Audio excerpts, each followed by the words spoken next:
잠시 기도하겠습니다. 하나님 너무나 감사합니다. 정말 어린아이를 사랑하셨던 주님, 찬양의 가사처럼 어린이의 마음으로 더욱 하나님을 섬기며 하나님께 다가가길 원합니다. 그러한 마음으로 하나님을 섬기는 우리가 될 수 있도록 인도해 주시옵소서. 이 시간 하나님의 말씀을 함께 나눕니다. 오직 하나님의 말씀만 드러나는 귀한 시간 될 수 있도록 인도해 주세요. 예수님의 이름으로 감사하며 기도드립니다. 아멘. 할렐루야.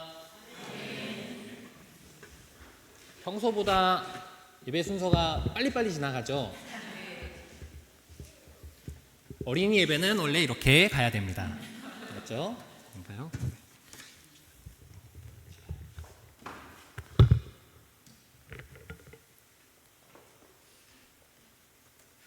우리는 여기 독일에 살면서 가장 고민되고 힘든 것이 바로 음식입니다.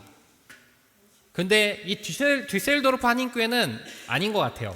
제가 왔을 때 제가 먹고 싶은 게 여기 다 있더라고요. 네. 그런데 많은 청년들이나 왔던 가정들이 한국에서 쉽게 먹을 수 있었던 그 맛있는 음식을 여기서는 조금 찾기 힘들어요. 어려워서 못 먹죠. 그리고 또 얼마 전에 꼭 음식이 막 돌고 돌아요. 유행을 탑니다. 몇 년 전에 탕후루라고 엄청 유행하고요. 또 그림 보이나요? 어둡죠? 네, 저거 뭐죠? 두쫑쿠라고 해가지고 또 저게 또 엄청 유행했어요. 맞아요. 한국은 정말 먹는 거에 진심입니다. 한국인들은. 네. 그런 오죽하면 또 이런 음식들이 유행할 때마다 기다려서 막 몇 시간을 기다리고 먹어요.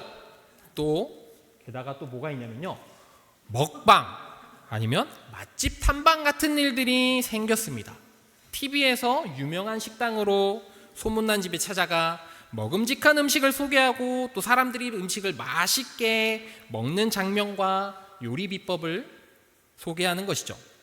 소개된 식당 앞에는 사람들이 길게 줄을 서 있고 거리가 먼 지역에서도 일부러 찾아가서 그 맛집의 음식을 먹고자 하는 사람들이 나타납니다.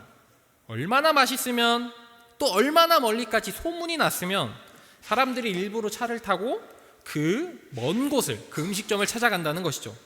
소문이 난다면 이와 같은 모습이 나타날 수밖에 없다는 거예요.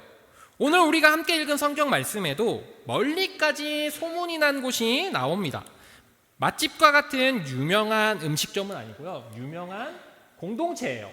네, 이렇게 맛집을 계속 줄 서서 먹는 거예요. 그런데 오늘 말씀에서도 정말 소문이 난 교회가 있었습니다. 바로 데살로니가 교회입니다. 데살로니가 교회는 바울이 칭찬했던 교회예요.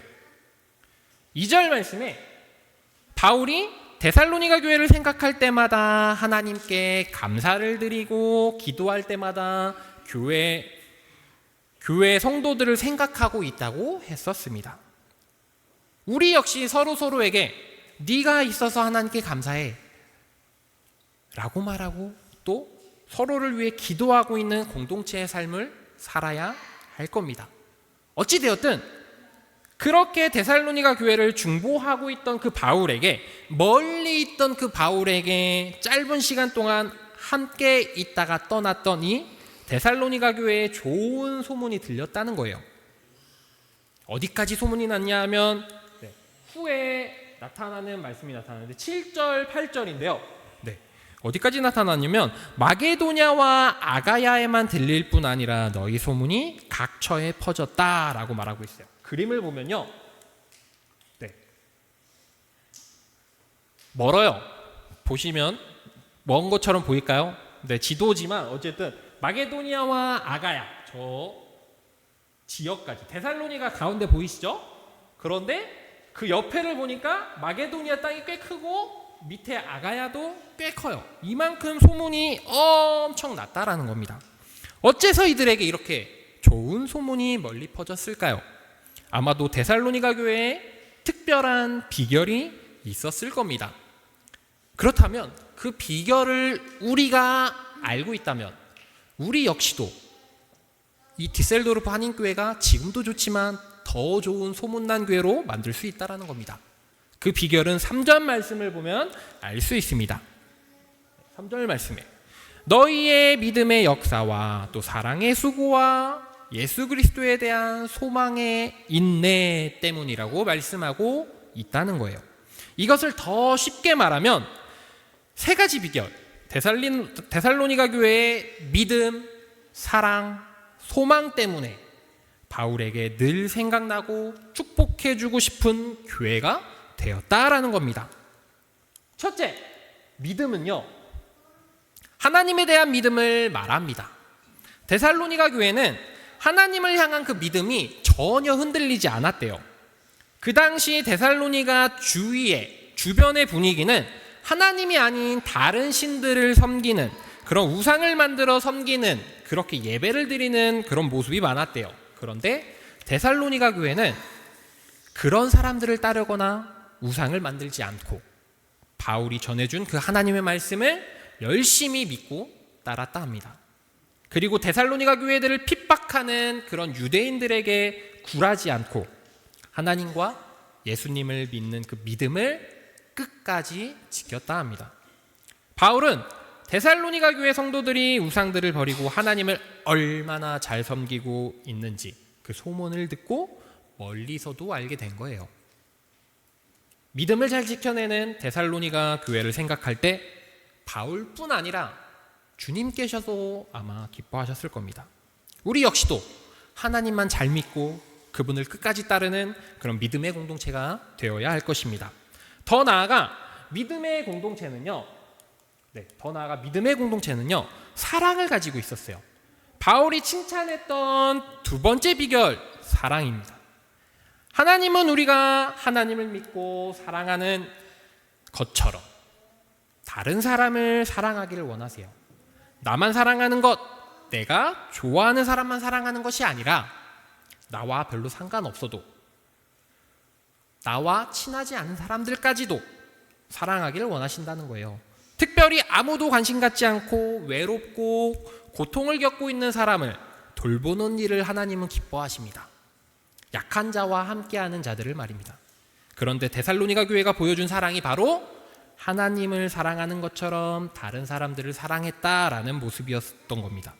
어려운 사람을 도와주고 약자를 보살펴주고 혼자 있거나 아픈 사람을 늘 도와줬대요. 배고픈 사람에게 먹을 것도 주고 옷이 없는 사람에게 옷을 사주기도 하고 아프고 힘든 자들에게 늘 위로를 해줬다라고 합니다. 그들 공동체는 단지 교회 안에서만 사랑이 머물렀던 게 아니라 사랑이 필요한 많은 사람들에게 그 사랑을 실천했다라는 거예요. 우리 공동체의 모습 역시 교회 안에서의 사랑 당연합니다. 더 나아가 그 사랑을 세상에 실천하는 마음이 중요할 것입니다.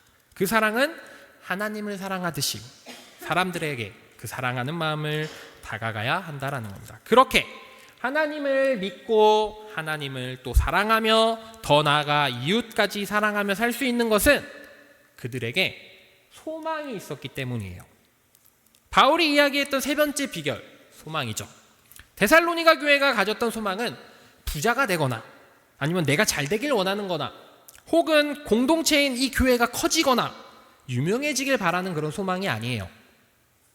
그들이 품었던 소망은 예수님이 다시 오실 것에 대한 소망이었습니다. 하나님 나라를 기다리는 소망이었어요. 데살로니가 교회를 미워하는 그런 유대인들의 방해에도 많은 괴롭힘에도 굴하지 않고 그들은 믿음을 늘 지켜냈대요. 그럴 수 있었던 것은 다시 오실 예수님, 그 예수님에 대한 약속과 그리고 영원한 천국에 대한 소망이 있었기 때문이었습니다. 그래서 신앙을 지키기 어렵거나 힘든 상황에서도 천국에 대한 소망을 품고 인내하며 기다릴 수 있었다라는 겁니다.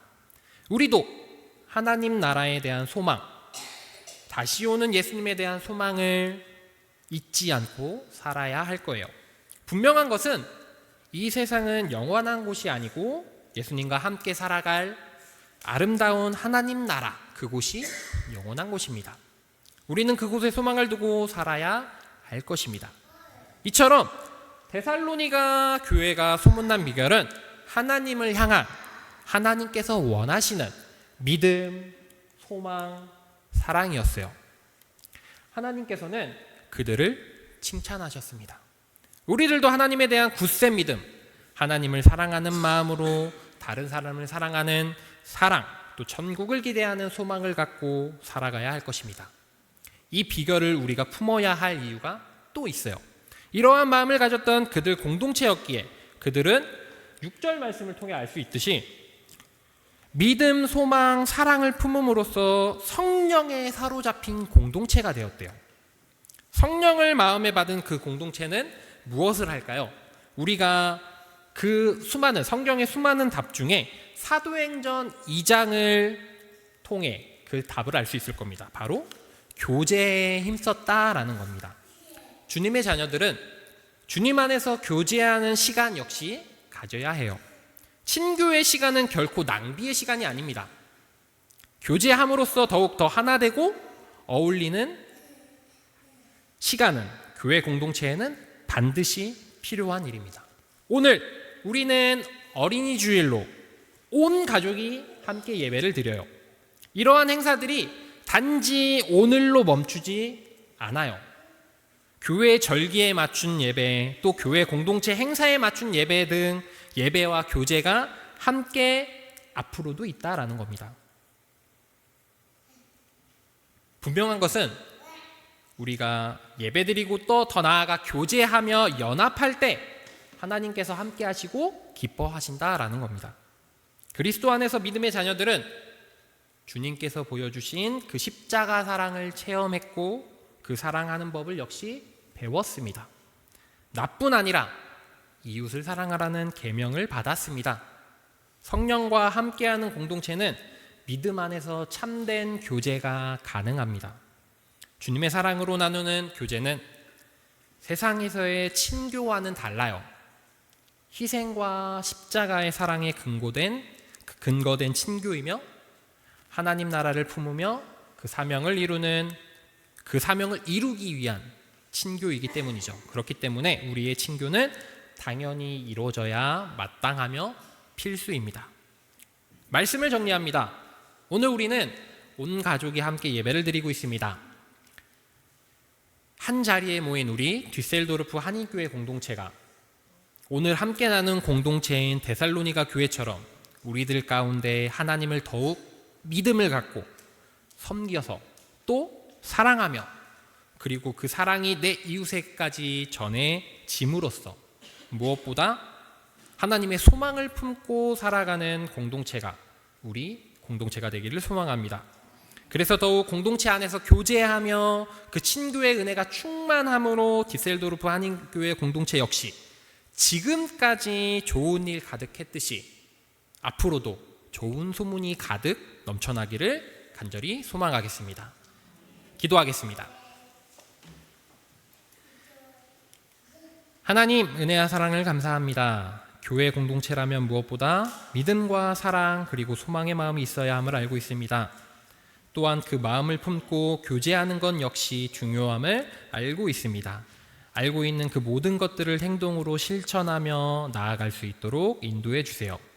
믿음, 소망, 사랑의 공동체, 또한 성령 안에서 교제하는 공동체로 주님께 칭찬받고 세상에 소문날 수 있도록 우리의 삶을 인도해 주세요.